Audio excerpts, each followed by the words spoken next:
Hello, beautiful people. Today is a very sad day for me because at 12:41 p.m., which is just an hour from now, my boy killed himself. So I want to read that part of the chapter of this book, My Life After Death, a memoir from heaven. The end of me.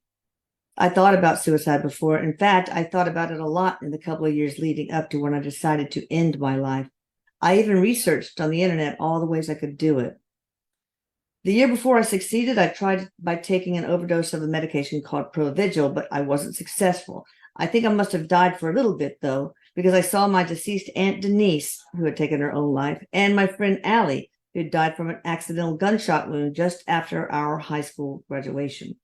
They were sitting on either side of me, holding my hands. Their presence gave me comfort. It also gave me the sense that I was in a different place, better than the one I was in at the time, and I remember it feeling so good. I knew I wanted to go back there. The day after my suicide attempt, Papa and I were standing by his truck. He asked me why I wanted to die.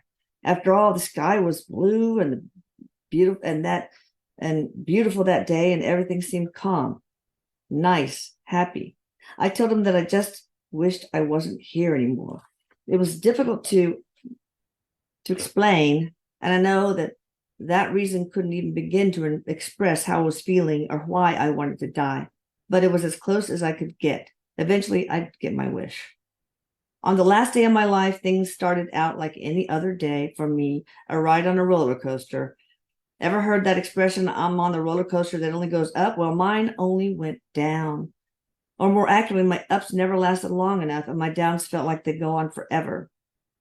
When I woke up that morning, I remembered thinking, damn, another day. But once I got out of bed, I felt a strange peace and calm.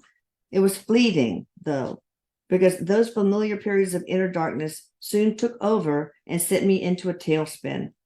It wasn't like I'd planned, this is going to be the day I died. This is going to be the moment. I didn't wake up that morning and say, today is the day I'm going to die. It was more of a combination of circumstances and triggers that led me to make the decision I made. That morning, my parents had found out that I'd pawned some of their stuff to buy this awesome hunting rifle. It even had a scope. I just wanted something exciting and new to make me feel better. They were so disappointed in me, and I was tired of making them feel like that all the time. To be clear, this wasn't the gun I'd used to end my life. This was just another object in a long line of new toys and experiences I chased after to try and fill the hole that my disease, bipolar disorder, I'll talk about that more later, was carving away in me. I'd bought a pistol a couple of months before because I wanted to go to the range for target practice with my friend Valentine. During those months, I thought about the gun quite a lot. I knew it was there, hidden away in my room, and the thought of it was almost a comfort. It was right after my parents fussed at me that I made up my mind to kill myself again, but this time with a pistol. I knew that shooting myself would guarantee my death, while the overdose of pills didn't. When my mom, my sisters, and my Aunt Terry were about to leave for lunch, a lunch they would never have, as it turned out, I got up from the sofa in the living room and walked upstairs to go to my bedroom. They asked me if I wanted to go with them, but I told them no, because I didn't want my sudden determination broken. I wanted to end the pain forever, and I was sure that this time I'd be successful. I felt a sense of resolution, like surrender, but not in a bad way. Once I was in my room, I started to pace. I think, when I walk, you paced a lot. So I paced back and forth for a while and then sat on my desk contemplating. Aunt Terry walked down the hallway from the guest room and stopped in front of my open door. She asked me if I wanted to come, but I told her I just wanted to chill for a while. I could feel her hesitation. I knew she wanted to convince me to change my mind, but I guess my blank stare was a sign that I wanted to be left alone. Then Maria, our housekeeper, came in to make my bed. I totally turned her out, and I must have given her the impression that I wanted to be alone because she finished quickly and hurried out of the room. After she left, I started to think about the clothes I was wearing and how uncomfortable I felt in them. My clothes felt like a second layer of skin that I wanted to shed. I guess my actual skin felt that way too. Everything felt too close and too much. Once Maria had left, that strange sense of peace I'd woken up with suddenly came over me again, and that peace expanded and expanded until I felt much larger than life. It was a really enticing feeling. I wanted to be consumed by it. Along with that peaceful feeling, I remember my mind filling up with emptiness. I know what you're thinking. That sounds like contradiction, filling up with emptiness, but that's how it felt. As I sat there, memories of the shitty ass things that had happened in my life flashed before me, slicing through the calm. People being nice to me, but then talking behind my back, or times that I'd helped my friends and then realized they never returned the favor. I kept thinking things like, that's fucked up and that's not fair. After a while, the emptiness took over completely.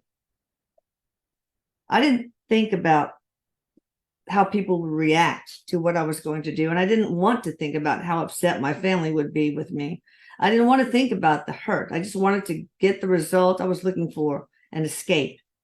I knew that if I really thought about it analytically, my consciousness would get a hold of me and pull me out of that inner peace I was desperate to hold on to. I wasn't interested in that.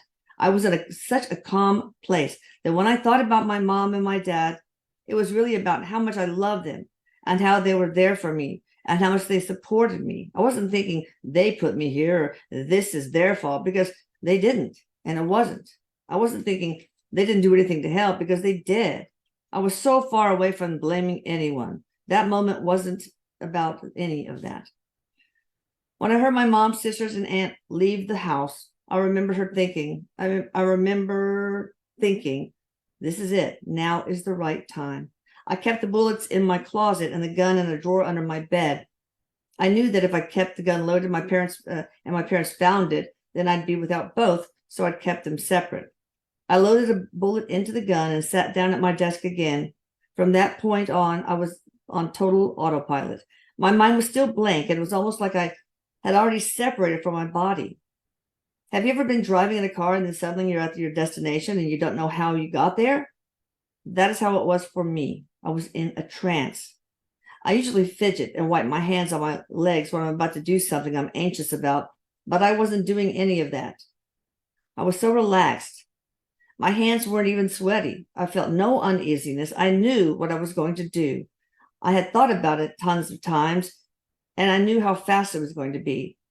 I had this image in my head that the gun would just blow everything away, everything that was bad. It wouldn't blow away my family. It wouldn't blow away my connections. It would blow away what I couldn't get control over. I didn't really see what I was doing as resulting in death, even though that sounds stupid. I know. I saw it as an answer to blowing away that side of my brain that always seemed to work against me instead of for me. I didn't think about where I'd end up after I died either. I just thought about darkness, and I knew I would be happy. I didn't doubt that at all, but I can't explain why. It wasn't like I thought that some God would come get me, or that I'd fall into the arms of an angel, or whatever. But it wasn't, or whatever. But it wasn't like I thought things would be over or that I'd disappear either. I thought that if there was something after death, good. If there wasn't, I'd be better than this. I saw it as a win-win situation. When I think about it now, I wish I would have given more thought to how my decision would affect the people in my life. But all I could think about right then was that all my pain would be gone if I just pulled the trigger, and I would finally have relief. My last thought before I did it was, okay, that's it. No goodbyes, no thoughts or questions or words, just okay. I placed the barrel firmly and without hesitation to the spot on my head that I knew would do the job, and I felt peaceful. Then, bang. So it's always the worst day for me of the year. Okay, thank you for listening.